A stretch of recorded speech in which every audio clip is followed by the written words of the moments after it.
Perkenalkan, saya Andi Iwan Iswanto, SSMPD, dosen pada program Studi Manajemen Pemasaran Internasional Politeknik Elbajo Komodus.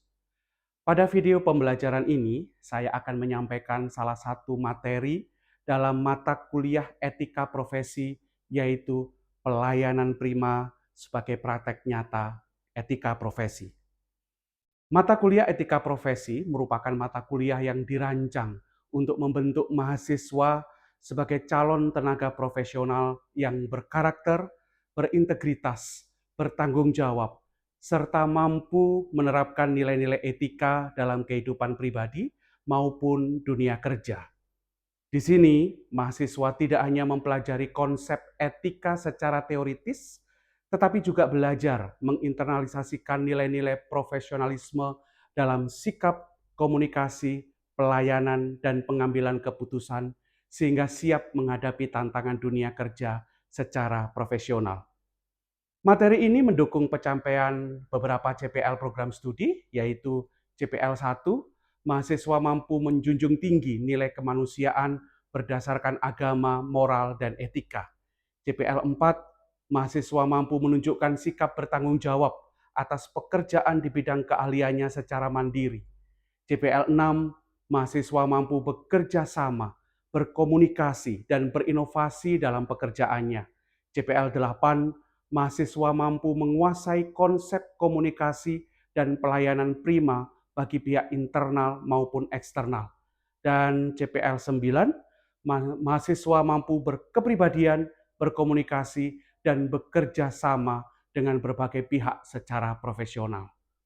Adapun CPMK yang menjadi fokus pada pertemuan ini adalah CPMK ketiga, yaitu mahasiswa mampu menerapkan keterampilan pelayanan dan komunikasi profesional secara etis dalam konteks kerja.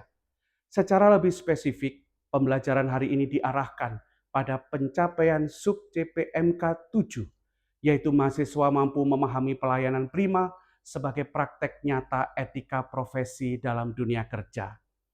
Setelah mengikuti pelajaran ini, mahasiswa diharapkan mampu, yang pertama, menjelaskan konsep pelayanan prima sebagai bagian dari etika profesi. Yang kedua, mengidentifikasi perilaku pelayanan yang etis maupun yang tidak etis dalam situasi kerja. Dan yang ketiga, mempraktekkan pelayanan prima melalui simulasi pelayanan pelanggan secara profesional.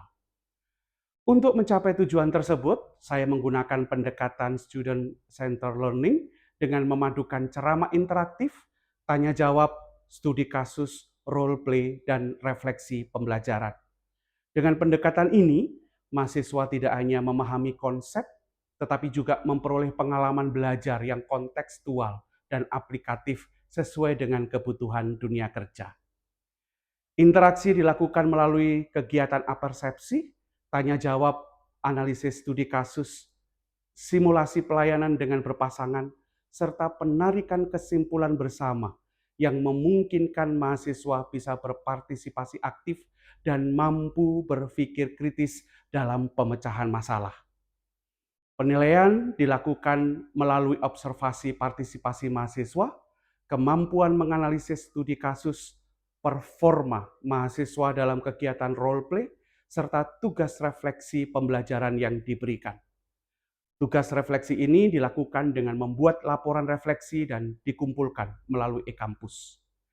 Adapun alur pembelajaran meliputi kegiatan apersepsi, penyampaian konsep pelayanan prima, analisis studi kasus, simulasi pelayanan, refleksi pengalaman pelanggan, tanya jawab, penarikan kesimpulan, dan pemberian tugas refleksi. Sekarang mari kita mulai dengan pembelajaran di kelas. Baik, adik-adik mahasiswa, selamat pagi semuanya. Selamat pagi, Bos. Bagaimana kabarnya? Baik ya, sehat ya. Liburan hari Minggu kemarin, bagaimana? Ada yang liburan ke kampung? Ada. Oh, kemana? Oh, ke pacar. Ya. Andro? Tidak ada ya, di rumah saja ya. Oke, baik. Adik-adik, hari ini kita bertemu lagi di bab 7 ya. Kita sudah memasuki bab 7 dari perkuliahan etika profesi kita, dan di bagian di bab 7 ini tema nyata etika profesi. Nah, sebagai seorang marketing di jurusan manajemen pemasaran internasional, kita tahu betapa pentingnya pelayanan prima, dan itu sangat dibutuhkan di dunia industri. Kita ingin belajar beberapa hal bagaimana pelayanan prima itu terjadi di dalam kehidupan kita, terutama nanti ketika Anda bekerja di industri. Nah, harapannya nanti setelah perkuliahan ini, Anda semuanya nanti bisa menjelaskan tentang konsep pelayanan prima itu seperti apa. Kedua, kita akan mengidentifikasi perilaku pelayanan yang etis dan tidak etis itu seperti apa. Nah, yang ketiga, kita akan mempraktekkan pelayanan prima itu seperti apa dalam simulasi tentang pelayanan pelanggan. Nah, sebelum kita masuk ke definisi tentang pelayanan prima, saya ingin kalian melihat dua gambar ini. Yes. Nah, adik-adik, kalau dua gambar ini, ya, kalau Anda menjadi pelanggan, pernah kan menjadi pelanggan ya? Yalah, ya, kita ke restoran, ke Alfamart, atau kemana-mana, kita juga menjadi pelanggan. Nah, sebagai seorang pelanggan, kira-kira nih, siapa yang Anda pilih? Gambar nomor 1 atau gambar nomor 2? Oke, siapa? Oh, ya, Chris. Nomor 2, oh ya. Boleh kamu kasih alasan kenapa nomor 2? Karena dia mencerminkan raut muka yang ceria dan ramah kepada pelanggan. Ceria dan ramah terhadap pelanggan. Oke, ada lagi? Kenapa? Karena saya lihat dia senyum dan itu yang membuat pelanggan kayak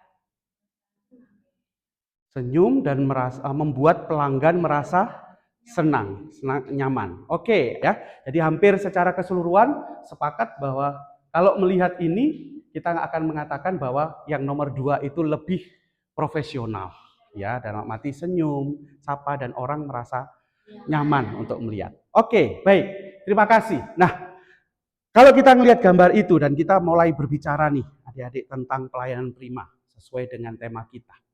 Menurut Anda, apa itu pelayanan prima? Ayo, Putri. Pelayanan yang terbaik yang memuaskan pelanggan. Oke, baik. Terima kasih. Tadi customer ataupun tamu yang datang di sebuah perusahaan bukan hanya dari pelayanan atau cara membawa diri atau etiknya saja, melainkan juga dengan bagaimana kesiapan seorang pekerja dari grooming. Oke, good. Jawaban yang bagus. Kita memiliki konsep seperti ini. Yang namanya pelayanan prima itu ternyata bukan hanya soal cepat, bukan hanya soal tepat, ya, bukan hanya soal bahwa saya itu ramah, bahwa saya harus sopan sebetulnya, ya. Karena ada sebuah hasil yang diinginkan ketika sebuah industri itu memberikan pelayanan jasanya dari sebuah pelayanan prima yang dikehendaki. Nah, pelayanan prima itu bukan hanya soal teknik melayani yang kelihatan dari raut muka. Tadi Andro mengatakan bisa jadi yang raut muka itu menunjukkan ekspresi kepada pacarnya, kepada teman dekatnya misalnya. Dan kita tahu ternyata pelayanan prima itu bukan hanya soal itu, tetapi lebih daripada itu. Jadi pelayanan prima itu ternyata bagaimana cara kita menghargai orang lain. Orang datang kepada kita dan kemudian ya kita hargai sebagai pribadi. Bukan hanya soal transaksi, tapi soal bagaimana kemudian kita menghargai orang lain. Grooming, sopan, raut muka yang ceria itu adalah bentuk visual bagaimana kita menghargai orang yang datang kepada kita. Nah, ada praktek pelayanan prima dari Smart Program. Jadi Smart Program sebagai praktek pelayanan prima ini ada Smart di sini. Yang pertama adalah apa? Senyum dan sapa. Ya, senyum dan sapa. Boleh dipraktekkan senyumnya? Benar. Ya jangan dibuat-buat ya. Ya itu ya. Penampilan ya. Jadi ini penting ya. Kenapa? Karena pelanggan tidak selalu datang pagi.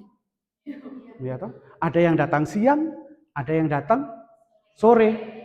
Nah, kalau pelanggannya yang datang sore, kemudian dia menyaksikan wajah kita ini sudah wajah yang lusuh, dia mendapatkan pelayanan yang tidak excellent, ya tentu itu akan merugikan perusahaan. Kemudian responsif, menangani keluhan. Nah, ini nanti ada materi khusus nanti di bab berikutnya tentang bagaimana kita menangani keluhan ya dengan responsif.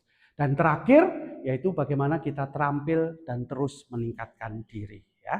Jadi sebagai seorang pelayan, sehebat-hebatnya kita ya, optimal dalam hospitality kita itu harus meningkatkan. Ya, karena dunia berubah, customer kita juga berubah, maka kita harus selalu adaptif terhadap sebuah perubahan itu ya. Oke. Nah, saya ada kasus nih, silahkan. Siapa yang bisa menyelesaikan atau menjawab ini? Ada seorang pelanggan datang ke restoran. Pesanan belum datang setelah 40 menit. Anda adalah staf dari pelayanan itu. Kira-kira apa yang Anda lakukan? Iya. Oke, Steph. Saya juga pernah mengalami itu yaitu yang dimana saya juga bekerja di kitchen khususnya dan saya juga pernah mendapatkan pelanggan seperti itu.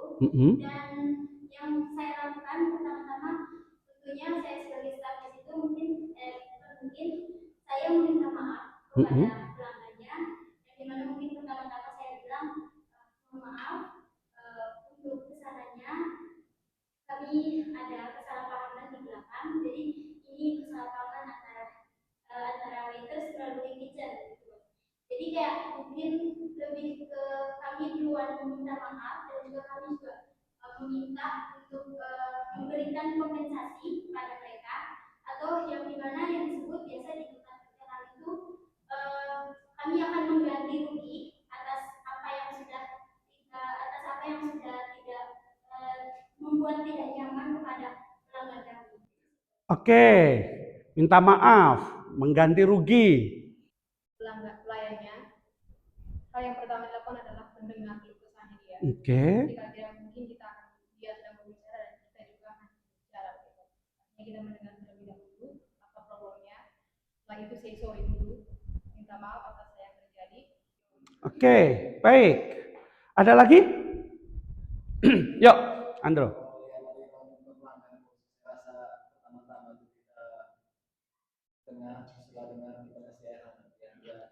Oke.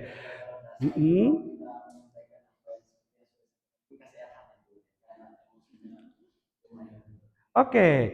Kasih air hangat supaya tenang ya. Tapi ngapain kasih air hangat? Saya butuh makanan nih. Ada lagi? Terakhir? Masih ada? Yes. Oke. Jawaban dari teman-teman, ya. Kalau melihat pelanggan itu ada dua tipe, ada yang bisa menerima saran kita dengan memberikan kompensasi dan juga minta maaf. Terus kemudian kita melihat pelanggan ini agresif atau tidak. Kalau dia semakin ada juga pelanggan yang tidak mau terima dengan jawaban kita, maka dia akan membuat kekacauan. Di situ kita melihat kita bisa memanggil atau bantuan, iya bantuan juga untuk orang yang ya security bisa pahami karena situasi apapun itu ya pelanggan pasti ya tidak terima apalagi 45 menit ya. Dan kedua, mendengar penjelasan apapun kadang-kala juga tidak bisa menyelesaikan, maka ya memang kita perlu minta maaf dan kemudian kita menunjukkan ya apa penyebab sehingga itu terjadi, kenapa itu 40 menit ya. Kalau itu memang betul-betul problem ya kita bisa misalkan memanggil supervisornya, meminta tolong untuk kemudian menyampaikan permohonan maaf. Itu kadang-kadang lebih bisa meredakan ya, lebih bisa meredakan. Dan dalam situasi kondisi apapun tentunya memang kompensasi itu menjadi sesuatu yang penting ya. Kadang-kadang kita hanya sekedar minta maaf tetapi lalu tidak adanya kompensasi. Jadi setelah menjelaskan kita perlu juga untuk memberikan apa yang perlu kita berikan kompensasi. Kompensasi bisa macam-macam, ya, bisa kasih diskon, ya toh, bisa diberi informasi yang lain atau tambahan yang lain dan sebagainya atau minum gratis. Nah, itu menjadi bagian dari penanganan keluhan, ya. Jadi ada banyak hal, ya. Tentunya posisi kita sebagai pelayan ya mendengar, memahami, dan ketika kita bisa mengatasi, tetapi yang terpenting adalah menyampaikan itu ke supervisor yang lebih tahu sehingga kemudian kita bisa tangani dengan baik, ya. Oke, baik. Wah, sekarang begini, adik-adik, kita coba nih, kita simulasikan. Ya, simulasi yaitu kelompok A, ya, kelompok A nanti akan menjadi pelanggan, ya, dan kelompok B itu akan menjadi pelayan, ya. Kelompok A boleh angkat tangan. Kelompok A menjadi apa tadi? Pelanggan, ya. Baik, kelompok A saya minta saat ini untuk keluar. Ya, pelanggan keluar dan kelompok B pelayan ada di sini. Ya, silakan. Adik-adik, Anda saya minta untuk menjadi pelayan. Ya, menjadi pelayan. Nah, tetapi Anda menjadi pelayan yang buruk. Ya, Anda pokoknya posisi menjadi pelayan yang buruk. Jadi nanti ketika datang pelanggan, Anda tidak menyapa, Anda sibuk dengan pekerjaan Anda sendiri, Anda tidak menghormati, komunikasi tidak lancar, pokoknya pelayan yang buruk. Ya, mereka tanya atau apa, jawaban Anda entah kemana. Ya, jadi nanti kursi silakan diatur dua-dua. Ya, nanti mereka datang, ya seolah-olah kalian adalah pelayan tapi konsultan, ya entah itu apa. Pokoknya datang, mereka tanya kebutuhan apa, tanya butuh apa atau apa, tapi dengan nada yang ketus seperti itu, ya. Nah, saya minta Anda posisinya adalah sebagai pelanggan, ya. Silakan Anda datang ke teman pelayan Anda. Nah, nanti silakan Anda butuh apa, Anda mau mengatakan apa, silakan disampaikan. Ya, jadi kalau misalkan pelayan mau pesan di restoran atau pesan itu, atau Anda memposisikan saya mau cari hotel nih, atau apa cari kamar dan sebagainya, silahkan. Pokoknya posisinya kalian menjadi pelanggan yang betul-betul pingin bantuan dari mereka. Oke? Ya, baik. Sekarang, ya, silakan. Silakan langsung ke pelayan Anda.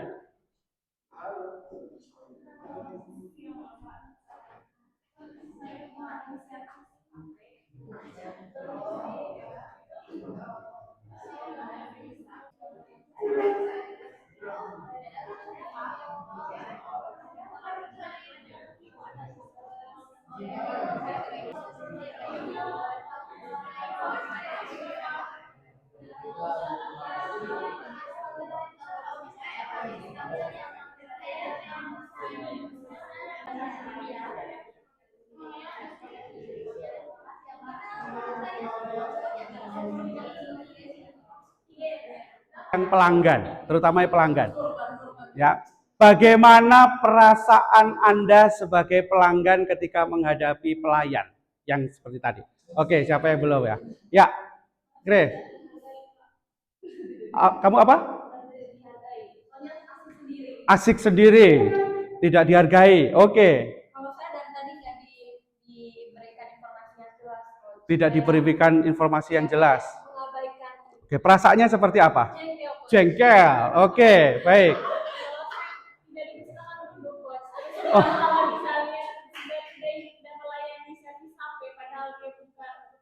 Servis HP tetapi tidak dipersilakan duduk. Oke, perasaannya gimana? Tidak enak banget. Oh, pengen ditampar. Oke, ada lagi?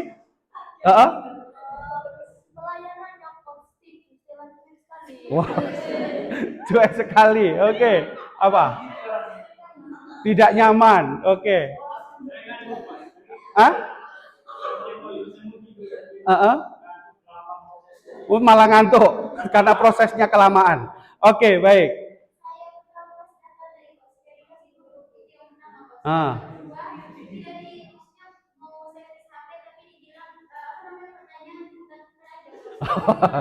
Oke, baik. Teman-teman, Anda sendiri merasakan, ya, merasakan bagaimana perasaan ketika tidak ditanggapi dengan baik, ya, jengkel, marah, gitu ya, dan itu menjadi tidak nyaman. Dan itulah akibat dari pelayanan yang kurang optimal. Oke ya. Oke, sekarang kita pindah posisi. Oke. Nah, adik-adik, sekarang kalian memposisikan menjadi pelayan. Tetapi Anda menjadi pelayan yang profesional, yang baik, yang sopan, yang mendengarkan. Jadi betul-betul pelayan yang profesional. Ya, jadi tunjukkan bagaimana ketika mereka datang, kalian sambut dengan baik, kemudian kalian layani dengan baik. Oke ya? Baik. Oke, sekarang saya ke Oke, nah teman-teman, sekarang posisi kalian adalah sebagai pelanggan. Ya, kalian betul-betul sebagai pelanggan yang ingin tahu, pelanggan yang baik, pokoknya pelanggan yang ingin tahu lah. Kalian mau jengkel atau apa, tapi pokoknya menjadi pelanggan yang ingin dilayani dengan baik. Jadi silakan posisikan sebagai seorang pelanggan, ya. Oke, mari.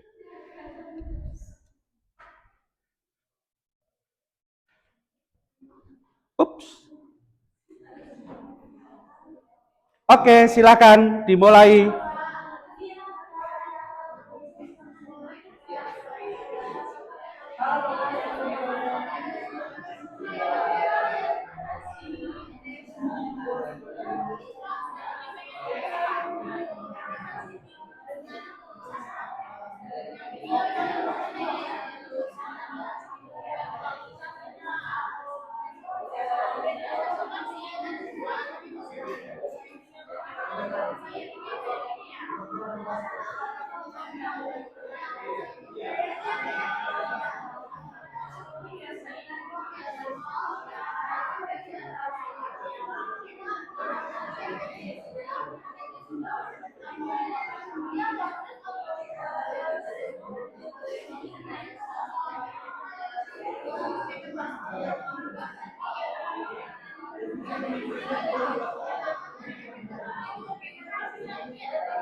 Oke, baik. Cukup. Baik, adik-adik. Sekarang kita mau lihat nih, ya. Tadi yang pelanggan, terutama pelanggan yang dilayani dengan baik. Apa perbedaan pengalaman yang Anda rasakan? Yang terutama pelanggan. Saya merasa diterima. Merasa diterima. Oke, ada lagi? Saya merasa dilayani dengan baik dan saya merasa puas.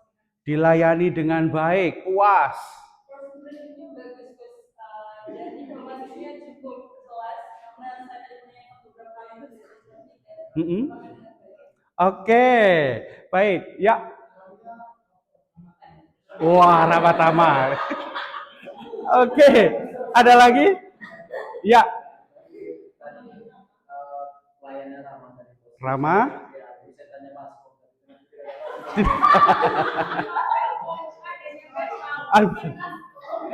Oke, tapi yang penting ramah ya. Yang penting ramah. Oke. Baik. Teman-teman, ya kita merefleksikan ya sambil diskusi dan merefleksikan. Sikap apa yang membuat pelanggan itu merasa dihargai? Kalau kita melihat. Dibantu untuk memilih, ya. Senyum sama fast respon, senyum, oke. Yang pertama disapa. Disapa itu menjadi sesuatu yang penting, ya. Ramah memberikan informasi lebih detail, ya. Jadi kita tahu ya ada beberapa hal orang merasa dihargai, sederhana, tidak perlu sesuatu yang lebih, tapi disapa, fast respon itu menjadi kuat ya. Baik, adik-adik kita belajar banyak hal dari simulasi, dan jawaban Anda adalah jawaban yang sangat tepat ya. Jadi kalau kita tahu indikator dari pelayanan prima itu adalah yang pertama menyapa pelanggan ya. Ini sesuatu yang penting. Mereka datang, kita sapa. Kemudian yang kedua adalah mendengarkan ya. Jadi ini sesuatu yang penting juga, bagaimana sebagai seorang pelayan Anda harus mampu mendengarkan. Nah, kemudian ya ada empati di sana. Jadi dan itu tadi terlihat ya, empati, kemudian dengan senyum mengikuti walaupun mungkin yang dicari itu ya tidak seperti yang diharapkan, tapi juga tetap dilayani dengan baik dan terutama ya memberikan solusi. Ya, memberikan solusi ketika ada jalan, kalau nggak ada ya katakan nggak ada gitu ya. Lalu apa yang kemudian yang dibutuhkan. Nah, dan yang terakhir bagaimana kita tetap tampil profesional. Nah, ini sesuatu yang penting. Bagaimanapun reaksi atau kondisi dari pelanggan atau customer, tetapi kita tetap tampil profesional. Siapapun itu, ya bukan kemudian yang berpakaian rapi, kemudian kita tampil menyenangkan, tetapi siapapun yang datang, kita tetap harus tampil profesional. Oke, adik-adik sebagai kesimpulan dari semua rangkaian pembelajaran kita belajar beberapa hal. Bahwa pelayanan prima itu adalah wajah dari etika profesi. Ya, jadi kalau kita melihat wajah dari etika profesi itu adalah dari pelayanan prima. Jadi pelayanan yang baik itu bukan hanya soal SOP, ya, tetapi tentang menghargai pelanggan, apalagi menunjukkan empati, apalagi bertanggung jawab, apalagi menjaga komunikasi yang santun. Apalagi di sini ada kata terakhir yang saya ingin katakan kepada kalian, pelanggan mungkin lupa apa yang kita katakan, ya, tetapi mereka akan mengingat bagaimana kita memperlakukan mereka. Ya, jadi ini sesuatu yang penting di dalam kehidupan kita, bagaimana kita selalu memberikan kesan yang positif. Oke, baik. Sebelum berakhir, saya akan memberikan sebuah tugas kepada kalian yang harus kalian kumpulkan minggu depan. Ya, siap? Oke ya. Jadi ini adalah refleksi pembelajaran. Ada nanti saya upload itu di e-kampus ya. Jadi tugas kalian adalah ini ya. Jadi ini adalah petunjuk pengerjaannya. Nanti silakan jawab dengan jujur dari proses kita sepanjang hari ini tadi seperti apa. Kemudian jawaban minimal 100 sampai 150 kata. Tugas dikumpulkan melalui e-kampus, deadline-nya nanti sebelum pembelajaran minggu depan. Supaya apa? Supaya sebelum pembelajaran kita bisa membahas tentang apa yang kita pelajari hari ini. Dan terutama gunakan bahasa yang baik. Nah, pertanyaannya apa? Nanti silakan langsung dilihat di e-kampus, tapi saya jelaskan dulu. Ya. Pertanyaannya, bagian A itu adalah tentang refleksi pengalaman. Yaitu pengalaman sebagai pelanggan. Nanti setelah simulasi, kurang baik, perasaan Anda seperti apa tadi? Silakan diungkapkan ya, dan jelaskan pengalaman yang Anda rasakan dan alasan mengapa Anda memiliki perasaan itu. Ya, kemudian pengalaman menerima pelayanan prima. Jadi nanti 1, 2 ini terserah Anda jawab salah satu. Tadi yang mengalami seperti apa ya. Jadi setelah mengikuti simulasi, perasaan Anda sebagai pelanggan seperti apa? Jelaskan perbedaan pengalaman yang Anda rasakan dibandingkan dengan simulasi yang pertama ya. Nah, bagian B analisis tentang etika profesi. Ya, jadi silakan Anda menganalisis menurut Anda perilaku pelayanan apa saja yang termasuk tidak etis pada simulasi pertama dan mengapa perilaku tersebut tidak sesuai dengan prinsip etika profesi. Ya. Kemudian nilai-nilai etika dalam pelayanan prima. Sebutkan dan jelaskan minimal 3 sikap pelayanan prima yang menurut Anda mencerminkan tentang etika profesi. Ya. Nah, bagian C, aplikasi dalam dunia kerja. Ini soal relevansi dengan dunia kerja. Sebagai calon profesional di bidang pemasaran internasional, industri jasa, mengapa pelayanan prima menjadi kompetensi yang penting untuk dimiliki. Dan yang keenam, komitmen pribadi. Tuliskan 3 komitmen yang Anda lakukan untuk menerapkan pelayanan prima dalam kehidupan akademik maupun dunia kerja. Nah, terakhir silahkan Anda buat kesimpulan refleksi. Ya, jadi tuliskan kesimpulan. Penilaiannya, rubriknya nanti seperti ini. Ya, ada pemahaman konsep 30%, kemampuan melakukan refleksi 25%, kemampuan menganalisis kasus 20%, relevansi penerapan dalam dunia kerja 15%, kelengkapan sistematika, ketepatan pengumpulan tugas 10% sehingga total 100. Dan ini akan menjadi bagian dari nilai tugas kalian. Ya. Mengerti? Oke, ada pertanyaan tentang tugas? Cukup ya? Oke, baik. Kalau sudah cukup untuk pembelajaran kali ini, kita akhiri sampai di sini. Mendapatkan manfaat adik-adik? Oke ya, dan kita akan ketemu di minggu depan ya. Oke, selamat, hati-hati di perjalanan semuanya. Oke, baik.